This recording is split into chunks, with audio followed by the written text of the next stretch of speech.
Good morning, good afternoon, and good evening. Thank you for joining IPTalons and welcome to our first live interview, Balancing Collaboration and Risk, the Complexities of Higher Education. Before we kick off, I'd like to provide some information regarding the structure of our webinar today.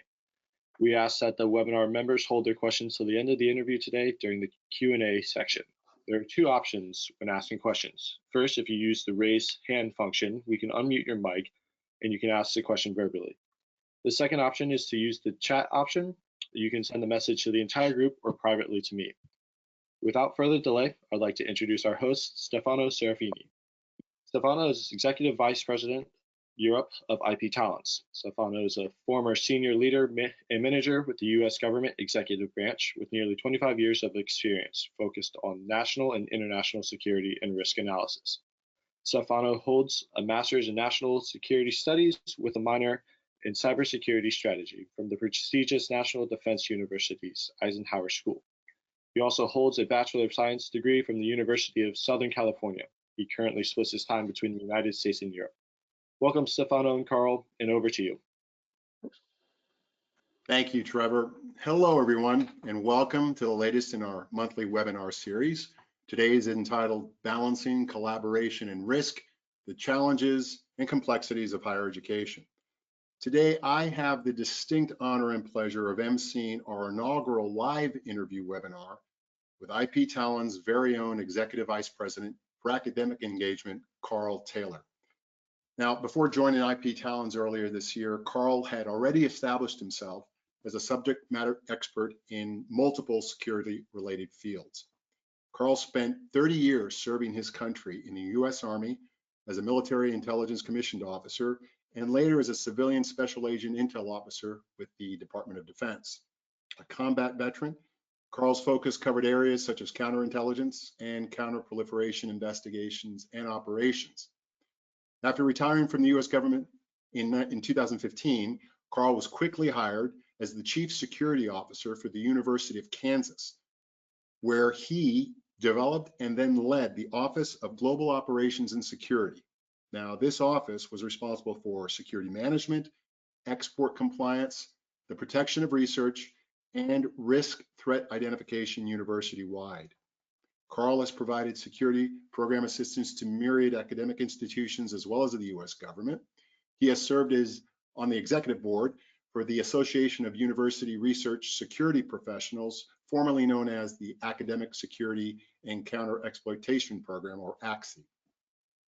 He holds a baccalaureate in management science from Bridgewater State University and is an alumnus of the Senior Executive Fellow Program at Harvard University's Kennedy School of Government. Quite an impressive resume. Carl, welcome. Thank you for joining us today. Thanks, Stefano. I'm glad to be here. Well, let's jump right into this topic, shall we? Sure. I think, Carl, probably the first thing we should do is have you briefly describe for our audience the university environment and the challenges faced when balancing research collaboration and the associated risks involved. Sure. So throughout my government career, worked in a lot of challenging environments. What I found when I was with the government, I always thought that the university environment was very complex because of just so many things going on from research, the education mission, and then when I got inside of KU and actually experienced it for myself, it really is one of the most complex environments I've ever worked. A lot of it has to do with the strength of U.S. universities, which is openness and collaboration, across borders and throughout the United States. You have smart people who, quite honestly, think they're the subject matter expert in everything, doesn't matter what it is. So that's a challenge for security professionals because sometimes they think they know the security realm better than you. But it really came to light for me when you're looking at what the U.S. government sponsors want, the contractual and grant obligations that we have. The international agreements, all the visitors, the travel, all those things really challenged me and my staff, and will challenge really anyone in the university security environment.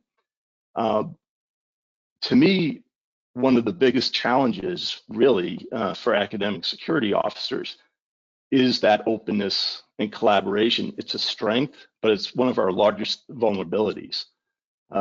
Because people are all over the world sharing, which is what they're supposed to do to advance science, technology, and find those new discoveries. I think another challenge that I think all security officers will face is really working with the faculty and staff and convincing them that, look, we can do this collaboration, we can do our education and STEM mission that we have, but we also need to recognize the risks, and we have to deal with those risks objectively. So that's going to challenge everybody, no matter what university you go to. A few other quick things are funding. Right now the F&A rates that come along with contracts, there's very little leeway for funds to go to security programs. So a lot of these things are coming out of the hide of the university environment. And then finding talented subject matter experts to actually come work at your university. It's not easy for a university to develop somebody in this field. So you're having to look outside to industry and the U.S. government or the military. So I would think just those few things will challenge anybody. Yeah, I'm sure they would, and it's a lot. So at the risk of sounding obvious, and it almost sounds like a rhetorical question, but it begs an answer from an expert like you. Based on that description of the environment, why have a program? Sure. For universities, what's going to happen here very shortly is you're going to have a program if you have 50 million or more in research funding because of NSPM 33, as well as the CHIPS Act. Putting that aside, there's a lot of other good reasons to have one, okay? No matter what your dollar amount is that you do research, or really whatever you do at the university. Maybe you don't have a large research program, but here's what I believe. The overall risk to students, staff, and faculty over the years, even in the 7+ years I spent at KU, but prior to that, that risk has really increased because of geopolitical issues, more complexity of the regulatory requirements that the government is putting on us, not just in security, but a lot of the other compliance-driven programs that actually exist in universities. The contract grants terms and conditions, both domestically and internationally, are becoming more arduous. I mean, they just continue to grow. And for a US university, you really do need to understand what some of those international terms and conditions mean. Good example is the privacy laws in Europe, the GDPR come to mind. Absolutely. So yeah, so there's really a need for somebody or an office within the university to provide that advice and assistance, provide oversight, and help with the compliance of the various programs. We want to protect the information. We want to protect the technology, and so based on that, it makes good sense. But the purpose, in my view, and this is the most important thing, is protecting the people. Okay, because in security, yeah, there's the research security, but then there's the safety and security aspects of international travel, crime around campuses, things like that. So we want to protect the people, our facilities, the technology, our intellectual property. But one thing that I think is missed often when people talk about security within a university setting is reputation. Reputation is probably the most critical thing in the faculty's minds when they're doing their work, and it really matters to the institution as well. You want to attract the best faculty, the best staff, the best students, And if your reputation is not the best, you may not get that. So it's really important that you can show your sponsors, whether they're government or industry, that you're in compliance. You have a proactive program that is going to protect them and their information. So to me, that is the key purpose. And I tell you that balancing act is not easy, because again, you have to ensure that the university mission and goals are happening, but there's all these other regulations and laws that you have to comply with. And one other side note I would say, as people work within the security realm, is you don't want to be looked at as an office of no. All right. Absolutely. That's true. You want to work with people to get them to yes whenever you can. If it's safe within policies and it's lawful, you need to get them to yes.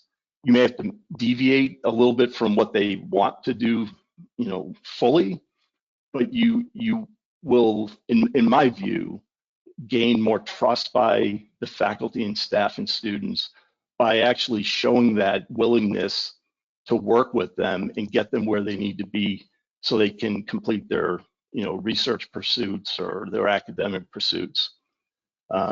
So to me, that's a really key thing that I always try to talk to people about, is really look hard at how you communicate with the faculty and staff and students, and make sure you're not negative. It can't always be no. There are times then when it is a no, they'll accept it a lot better because of your willingness in the past to work with them. Yeah, absolutely. And that recalls a mantra I used to hear a lot in my past life was, you want to bring people in, and it's a collaborative effort because you're bringing them in for their benefit as well. And you may have to say no, but at least they're going to have their say, right? The mantra I heard was, you may not get your way, but you'll have your say. They need to be heard, and there's that transparency so they understand. But that's an absolutely critical point. But exactly. you covered a lot of real estate there, Carl, and that's a lot to cover for just one institution. Even I would say for large institutions and research institutions, it sounds like it's a massive team effort.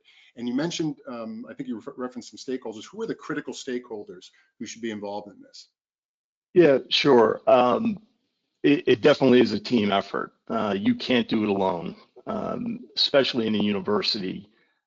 Things are very siloed in many cases. So as a security officer, it's very important that you bring people together to actually educate them on what needs to be done, why it needs to be done, and then get their input, their expertise, so you can actually do what needs to be done. So you asked the question, who are some of the key stakeholders? First and foremost, it's the senior leadership within your university or your organization. You're gonna take your cues from them. They're gonna tell you really what type of program they want, with you advising them and educating them as well on what is really needed, okay, based off of the risk that you see as a security professional. So some other offices that come to mind is the Export Compliance Office. They're involved in all kinds of international trade activities, collaboration, the movement of information and technology, very important. Office of General Counsel, the Internal Audit or the Risk Management Office, your travel office, of course, Office of Research, your international programs, your IT security folks, at times campus police, and then procurement and logistics. So those are some of the key internal folks that I always recommend you bring into the fold and really work to build those relationships, educate them on your needs, but in return, you're going to get educated on what they do. And that's very important for when you're trying to get inflows of information coming to you. You want that sharing of information. If you don't have it, you're not going to be able to determine that anomalous activity or, recognize vulnerabilities or risk if you don't have that raw information coming in. So build those relationships, really do your homework and work with them, get to know them. Now, there's external stakeholders as well. And organizations are definitely willing to work with you and help you. A good example is, federal law enforcement. The old adage is from the federal government here to help. Well, that wasn't always the case. Okay, there are times when, as a federal agent, you go in and you're going in because something negative happened.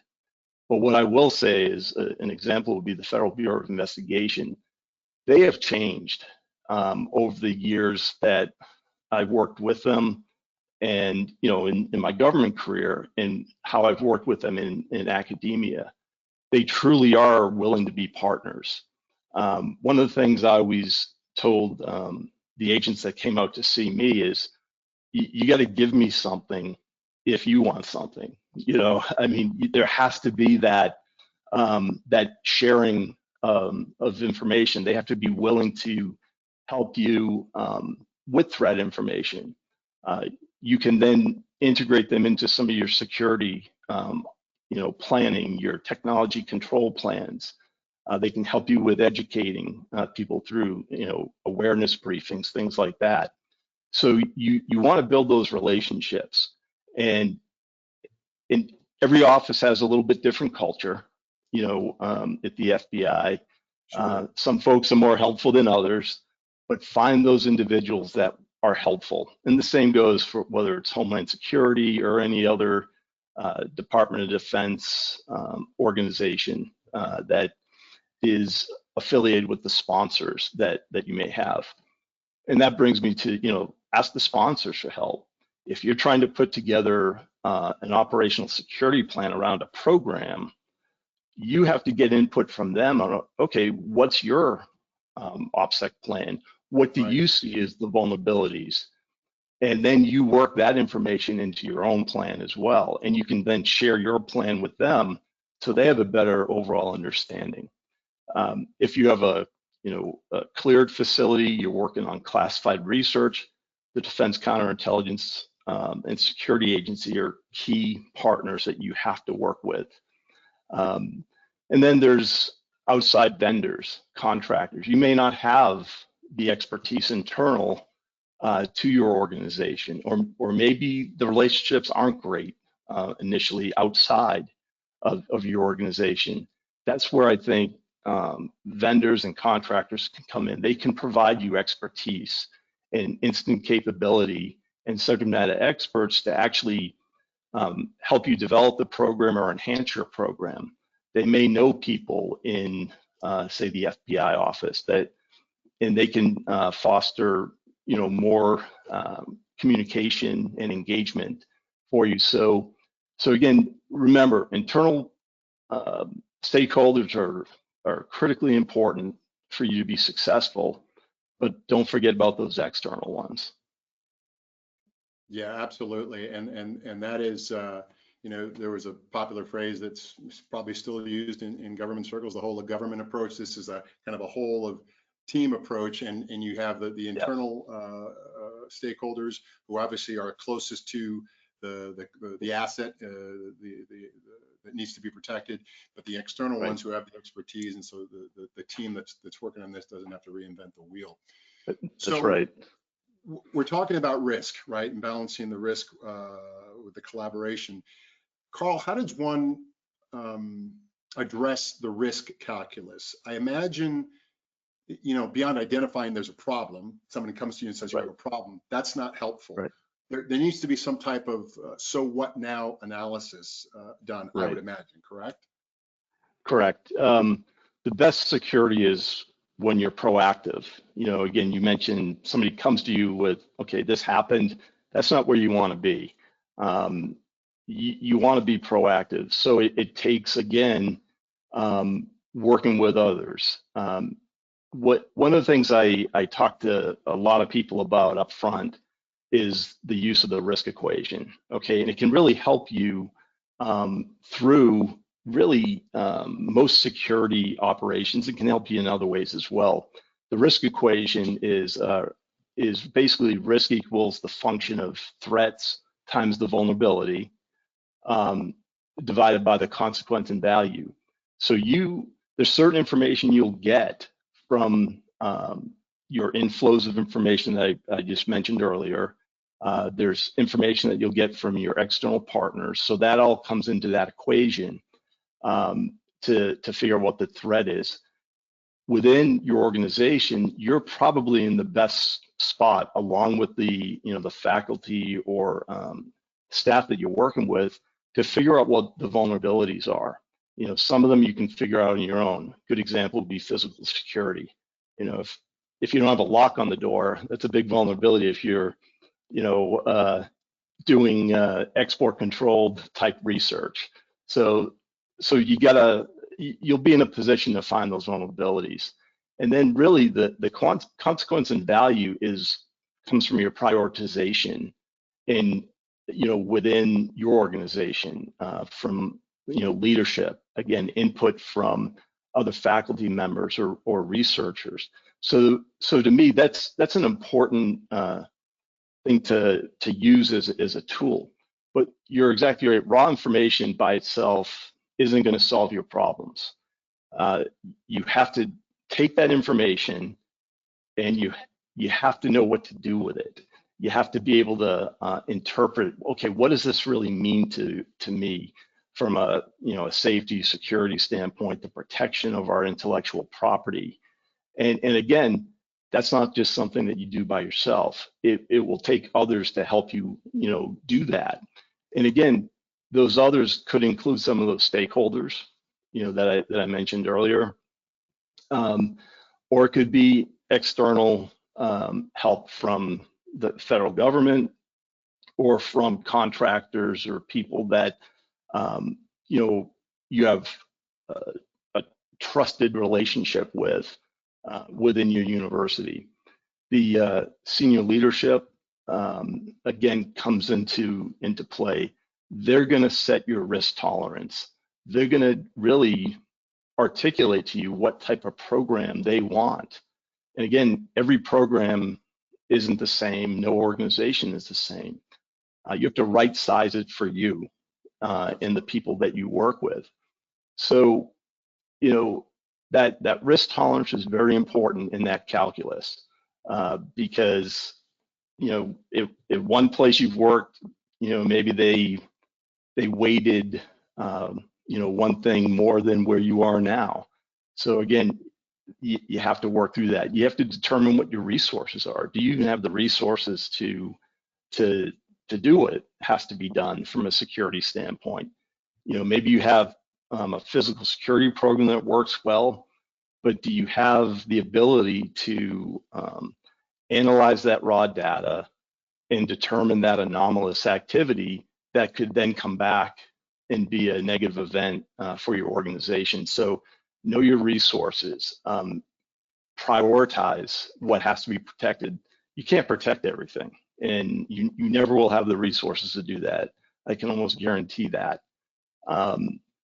You want to ensure that you're looking for, again, talent, the right people that can actually contribute to that ability to protect what needs to be protected. In essence, what I'm really describing is a risk assessment.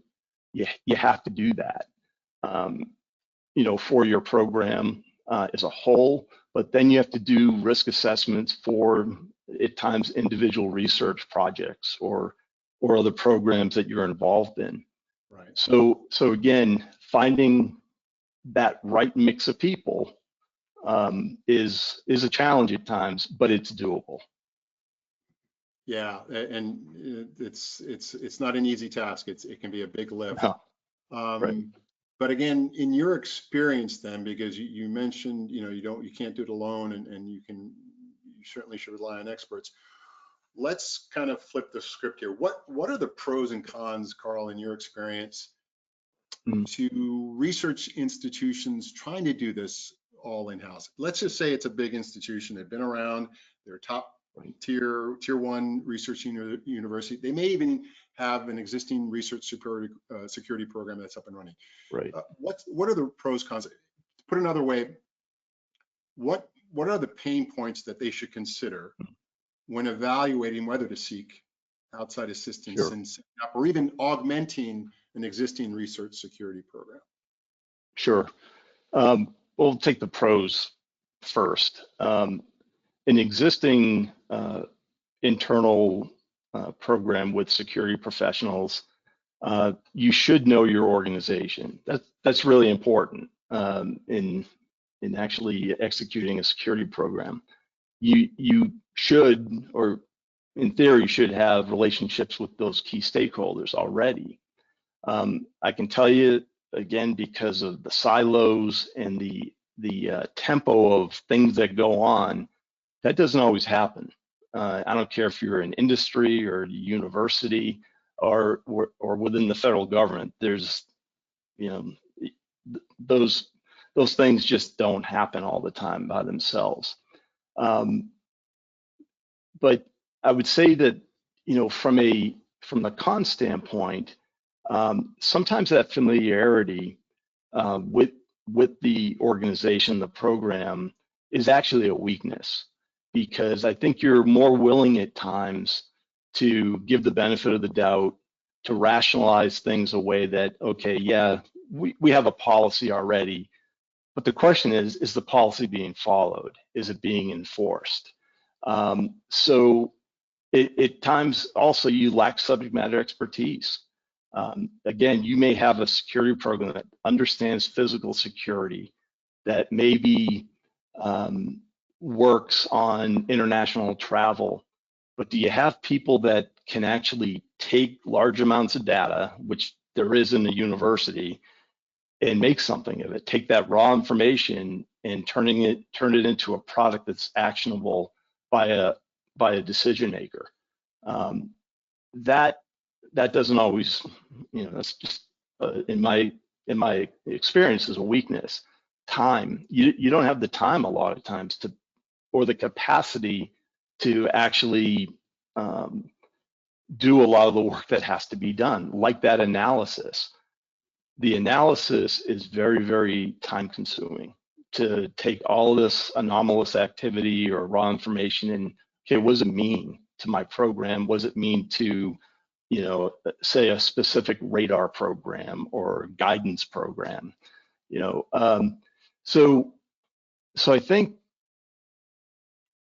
although you can have internal folks that do a great job, there are some issues, and to me the pain point really is, is there that objectivity that's needed by subject matter experts to look at a program and figure out, okay, what our capabilities are, and then put those capabilities to work into action that actually protect the people, your resources, and your information technology, et cetera, all those things we mentioned earlier. The time was always the killer for me at universities. There were so many meetings, committees that you were engaged in, and to actually do the work at times was not an easy task. So Death by committee. Yes, exactly. And what it came down to is there was things that I would have liked to have had people put time into, but I couldn't, because we just didn't have the enough employees to do that. So and then I guess one last thing I would mention is again, I think at times you can miss key aspects of things going on around you because of, again, that familiarity and the fact that you're part of that organization. At times you need those fresh eyes on something, and an outsider to actually say, you know what, this part of your program is really working well. Here's where you need some improvement, and here's what you're not doing or not doing well. I think there's room for both. And when I think back to the federal government, we always had, your federal workers, and then you had contractors that supported the actual mission. Because again, you wanted that expertise that maybe you didn't have internally. Yeah, absolutely. I mean, there's so many things that slippery slopes that happen when you don't have that objectivity, Right. confirmation bias. Exactly. Like you said, we rationalize, and I think Yep. a part of it is a little bit, or some of the hesitancy of seeking outside counsel, if you will, is just Right. the implicit nature of saying, look, we need help. But Right. it doesn't mean that the internal team and the internal stakeholders are not doing the work. They are. They are Right. very much the vanguard of whatever the security program is, whether it's national or Right. whether it's being enhanced. But they're getting this fresh set of objective third-party eyes, as you mentioned, that don't have any other skin in the game other than to help them.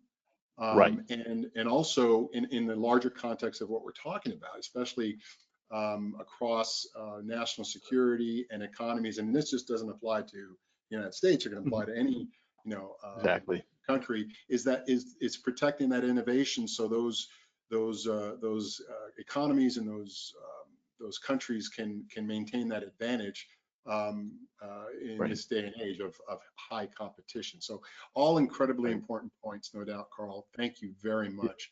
Yep. Well, as we highlighted earlier on, Carl, you certainly know the ins and outs of building a research security program from the ground up.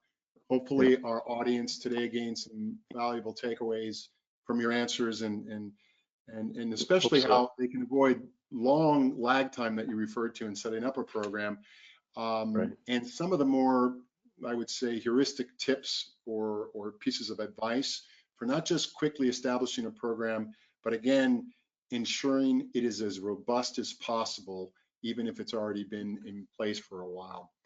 Right. Carl, do you have any final thoughts to add? Yeah, just a couple of things. Again, I think everyone has to remember that you're not in this alone. It is a team sport. There are a lot of people that you can get help from internally, externally. Use that. I think you're a better program if you can actually admit, okay, I have a weakness here and I need help, and then you get that help. Your program's going to improve. I think again, outside eyes are very helpful. Again, to eliminate bias. And when I say outside eyes, it could be, again, a contractor to do a specific thing for you, or again, some of those key stakeholders that can actually help you by saying, you know what, I can reduce that risk by just tweaking my policy for you. Just things that easy sometimes can really go a long way. So don't be afraid to ask for help. One of the things that I noticed in academia was, people truly are willing to help each other and break those silos down. It's just a matter of, reaching out and building that relationship. So. Excellent point. Thanks, Carl. So I believe we have some time for questions from our audience for Carl. So I'll just turn this back over to Trevor. What say you, sir?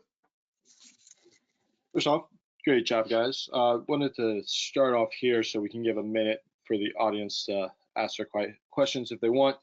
We received some questions before the program today and then during, so I'll go ahead and start off with the first one we received earlier, which was, when a research institution brings in an outside vendor to help with its research security program, at what level of the, in quotations, hierarchy should the vendor make contact? In other words, should outside vendors only have contact with the key stakeholders and executives, or should there be a balance across the program's hierarchy? Sure, Trevor. Yeah, it is. My opinion has to be throughout the organization. Yes, you want to talk to the leadership, you want to talk to that practitioner, but it's very important to actually discuss, with the researcher, the faculty, and in some cases, students who are also, graduate research assistants, their perspective on things. How will the program, potentially affect what they're trying to do? Or, they can tell you, well, here's the type of information I need. Okay. So I think you have to work throughout the organization. And again, it's all done in concert with, with the organic staff of the university.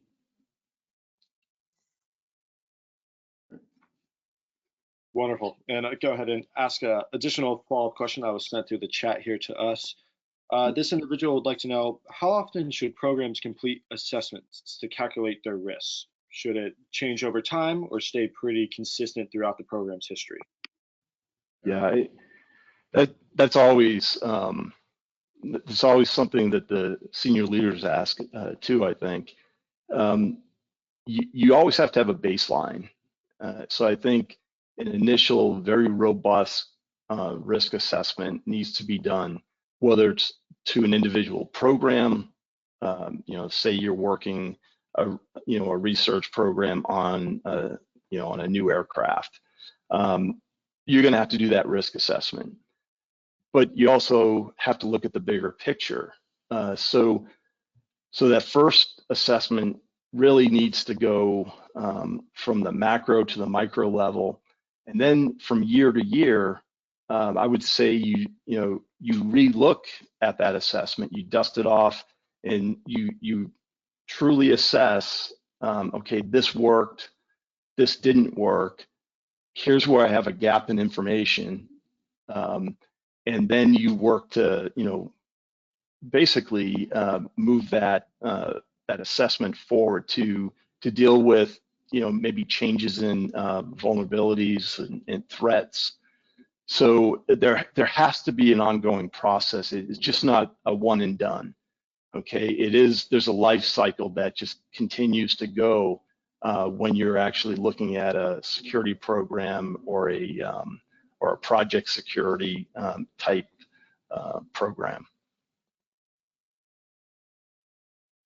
Wonderful. Thank you very much for that answer. I'd like to go to an additional question here that I was asking. This one, the individual noted, comes from the start of our conversation today.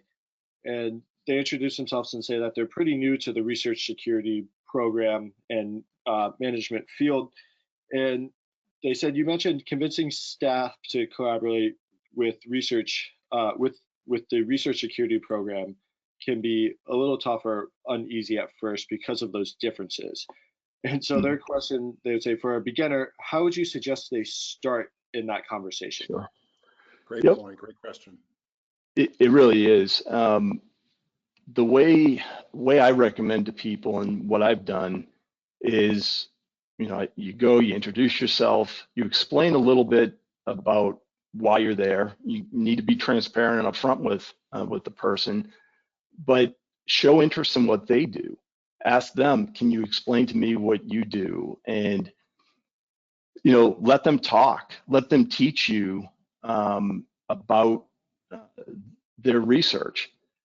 It's critically important that you understand what makes a researcher tick, what's important to them, what's not.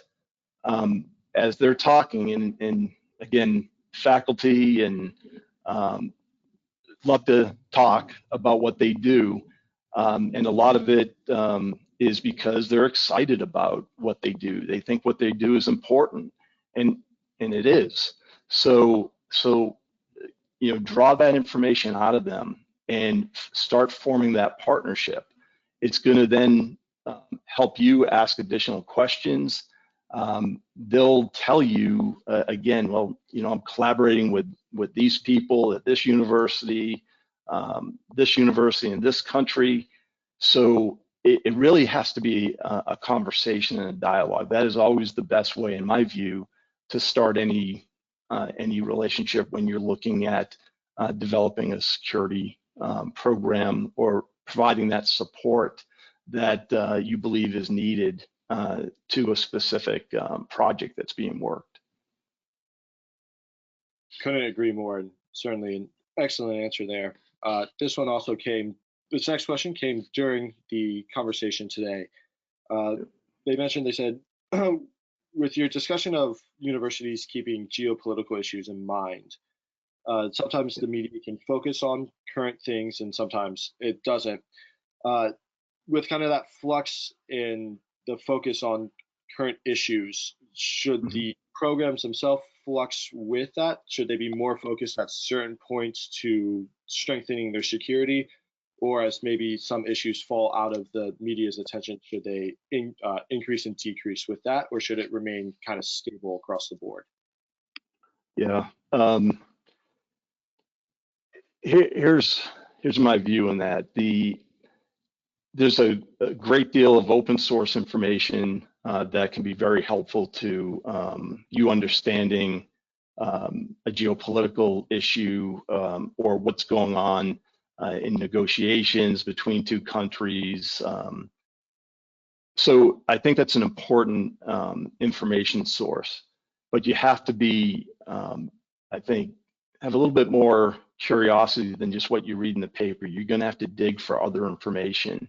You're going to want to, again, reach out to your sponsor or government partners to bring in more information so you can actually make a good assessment and recommendation to the leadership on, why you need to maybe continue protecting a certain technology versus not. It may be at times where the media could be downplaying, certain risks, or individuals within your own university could be downplaying it. I had a lot of discussions with individuals that didn't think there was any risk at all, no matter where they went or what they did. So you need a diverse amount of information so you can make a compelling argument and be able to explain to people, this is really what we have to do and here's why. Put all that other stuff aside. Based on our analysis and our research, this is what we believe. Does that answer the question? Certainly answered the question in my mind, and I'm, for the individual out there attending, we're always happy to answer further questions over email, of course, if additional questions. Yep. So that actually right now, that wraps up all the questions that were submitted to us, and it seems a couple minutes early, so maybe another second if any members of the audience have any final questions they would like to ask. Well, those are good questions. Yes. Every single one of them. And touched on fundamental aspects of a research security program, right, Carl? Right. Yeah, exactly. Okay, I think that's probably going to do it on the questions, but as always, we would like to encourage the members of the audience to always feel free to email us at info@iptalons.com if you have any additional questions related to the issues or to your own programs as well. And as always, we're putting out content on our social media sites to provide insights within the field. So, gentlemen, thank you both for joining us today. It was an excellent discussion. And to the members of the audience, we hope that you have a nice rest of your day. Thank you. Thank you, Carl. Thank you, everybody. Thank you, Trevor. Thank you. It was a pleasure. Yeah, have a great day. Bye-bye.